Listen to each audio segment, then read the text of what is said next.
there, back in the Disney Princess Cookbook, and as said, I am plowing through this. I only have a few more recipes to go, and so my goal is to get this one done in the next couple months, and I'm really close.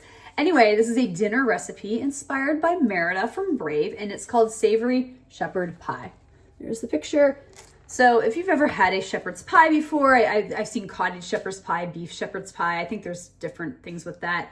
Anyway, you basically have like meat, in this case it's Hamburg, with like tomato juices or sauce. In this case it's just diced tomatoes and some vegetables. And then you put it all together, you put mashed potatoes on top, and then you bake it in the oven. And I prepared this for dinner last night, so here's some video clips of me putting it together and the final product. Okay, so right over here in this pan, I have my potatoes boiling. So these will become my mashed potatoes. And in case you're wondering how I make my mashed potatoes, I peel the potatoes, I boil them, and then when they're done, I use my hand mixer here to mash them up. I put in some butter and some milk and usually some sour cream as well.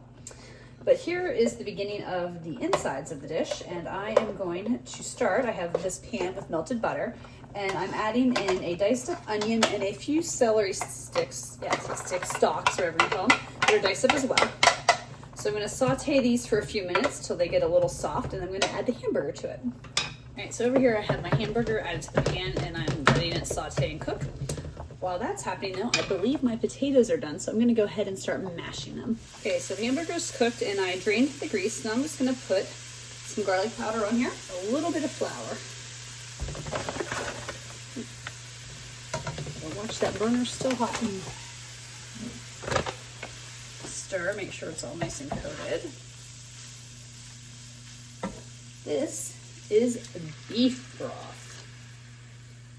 This is a can of diced tomatoes and some corn. Okay, so now I need to bring this mixture to a simmer and then let it cook for about 3 or 4 minutes, and then I'm going to move it into the casserole pan that will go into the oven. So time to pour the stuff into the dish here. Okay, now time to put the mashed potatoes on top.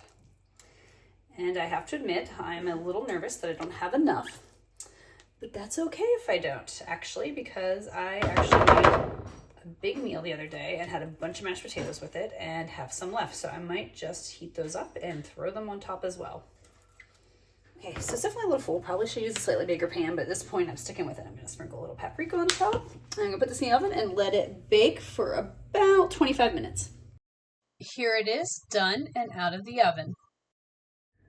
So there it was. I don't have a picture of me taste testing it, but it was good. I mean, I've had shepherd's pies before. I thought this one was pretty tasty. It did need a little bit of salt. Personally, I thought, even my husband said, so we both put a little bit of salt on ours, but you know, that to each their own. There is no salt in the recipe itself. I always think that that's one of those things that's, especially if you're cooking at home, you can add it afterwards. Who cares? Anyway, we did enjoy it. It was kind of more like a soup. You know, part of that's probably because I only used a pound of hamburger when it calls for a pound and a half.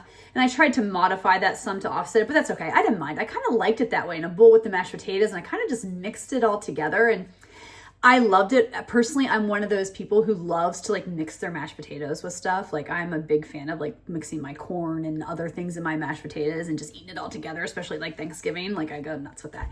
Anyway, so I thought it was good. The only thing I would recommend, and I would consider, as even my husband said, is I wanted a few more veggies. Like I think like it could have been benefited with maybe some carrots or some peas in it. So I think maybe if I were to make this again, I would maybe still only do the pound of ground beef, but make up for some of that extra loss of beef by maybe adding some of those in as well. So let's get into the rankings. The first are the ingredients on a scale of 1 to 5, and that's a combination of how hard are these things to find and how expensive are they. And I think this is like a 1, 1.5. I mean, most of the stuff is, nothing was hard to find. Nothing's really super expensive. So, and you get a decent sized casserole for this recipe as well. So I think the bang for your buck is worth it there too. So yeah, I'm going to put this on the lower side. I think a 1, 1.5 is a good rating. Difficulty level on a scale of 1 to 5, with 1 being easy and 5 being difficult.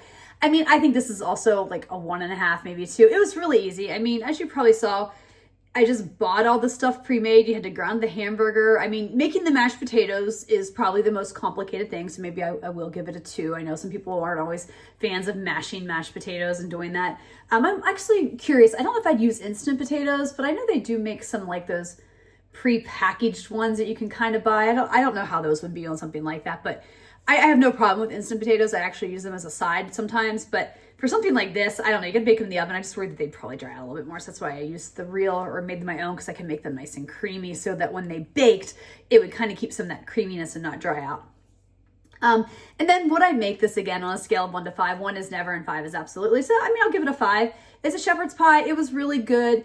I've made versions of this before. I kind of like the simplicity of this one, but I think I like the idea of, you know, again, adding in some of those other vegetables the next time I make it. But yeah, it's a great winter comfort dish and one I highly recommend.